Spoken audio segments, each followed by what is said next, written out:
김주혁의 현대시 백선 묶고 읽기. 이번 시간은 이용학 시인의 풀벌레 소리 가득 차 있었다라는 시를 함께 감상해 보겠습니다.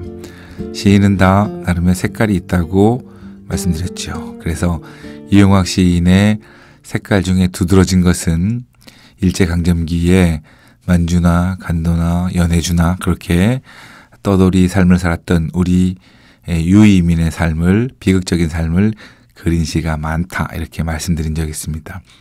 그 경향을 풀벌레 소리 가득 차 있었다는 시에서 또 확인해 보시죠.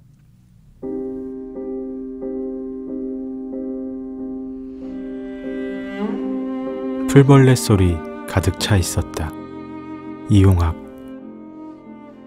우리 집도 아니고 일갓집도 아닌 집, 고향은 더욱 아닌 곳에서 아버지의 침상 없는 최후의 밤은 풀벌레 소리 가득 차 있었다. 노령을 다니면서까지 애써 잘해온 아들과 딸에게 한마디 남겨두는 말도 없었고, 아물만의 파선도 설룽한 니코리스크의 밤도 완전히 잊으셨다. 목침을 반드시 벤 채 다시 뜨시지 않는 두 눈에 피지 못한 꿈의 꽃봉오리가 가라앉고 얼음장에 누우신 듯 손발은 식어갈 뿐 입술은 심장의 영원한 정지를 가리켰다. 때늦은 의원이 아무 말 없이 돌아간 뒤 이웃 늙은이 손으로 눈빛 비명은 고요히 낯을 덮었다. 우리는 머리맡에 엎드려 있는 대로의 운음을 다 울었고, 아버지의 침상 없는 최후의 밤은 풀벌레 소리 가득 차 있었다.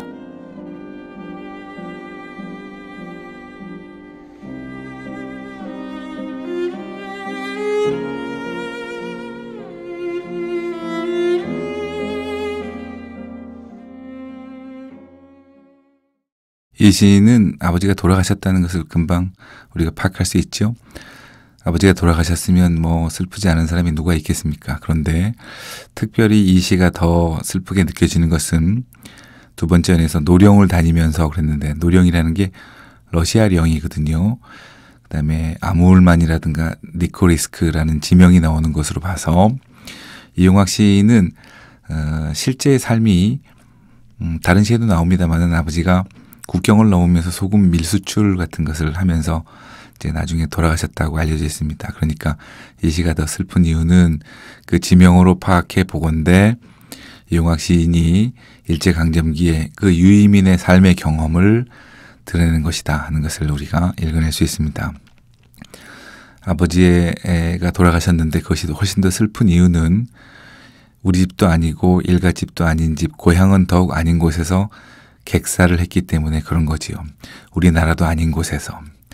그 다음에 침상 없는 최후의 밤이라는 것은 침대도 없이 돌아가셨다는 것은 돌아가실 때에는 그 당시까지의 삶이 유복하지 않더라도 마지막 임종이 가까워지면 그래도 반듯한 침대에 이렇게 눕게 하셔서 마지막 임종을 맞이해야 될 텐데 침상도 없는 최후의 밤을 맞을 정도로 굉장히 비참한 죽음을 당했다는 걸 알 수 있습니다. 그 다음에 특별히 더 슬픈 이유는 또 하나는 그렇게 국경을 넘으면서 위험한 장사를 하시면서 애써 잘해온, 애써 키운 이런 뜻이겠죠. 아들과 딸에게 뭔가 살 수 있는 삶의 형편 같은 것을 마련해 줘야 되겠다 이렇게 생각하시면서 위험을 감수하고 그렇게 사셨을 텐데, 그렇게 삶의 여건을 마련해 주지 못한 것은 물론이고 한마디 남겨두는 말도 없이 돌아가셨다는 거예요. 돌아가신 것 자체도 슬프지만 그 마지막 임종에서 자식들에게 당부하는 말이라도 남기고 돌아가셨으면 조금이라도 좀 위안이 될 수도 있었을 텐데 남겨두는 말도 없이 돌아가셔서 더 슬프다는 거지요. 또 다른 이유는 세 번째 연에 보면 피지 못한 꿈의 꽃봉오리가 가라앉고 그랬습니다. 그러니까 아버지도 그렇게까지 고생을 하시면서 늘상 마음에 품고 있었던 꿈이 있었겠지요. 그래서 그 꿈을 이루고 돌아가셨다면 좀 좀 덜 슬프고 덜 애석할 수 있을 텐데 그 꿈이라는 것도 결국 아까 말씀드린 것처럼 이렇게 비극적인 삶을 자식들에게는 좀 물려주지 말았으면 좋겠다. 그런 생각으로 일관하셨을 거라고 생각을 합니다. 시대 상황이 금방 변하진 않겠지만 그 시대 속에서 남의 나라에 사는 것은 또 얼마나 더 힘들었겠습니까?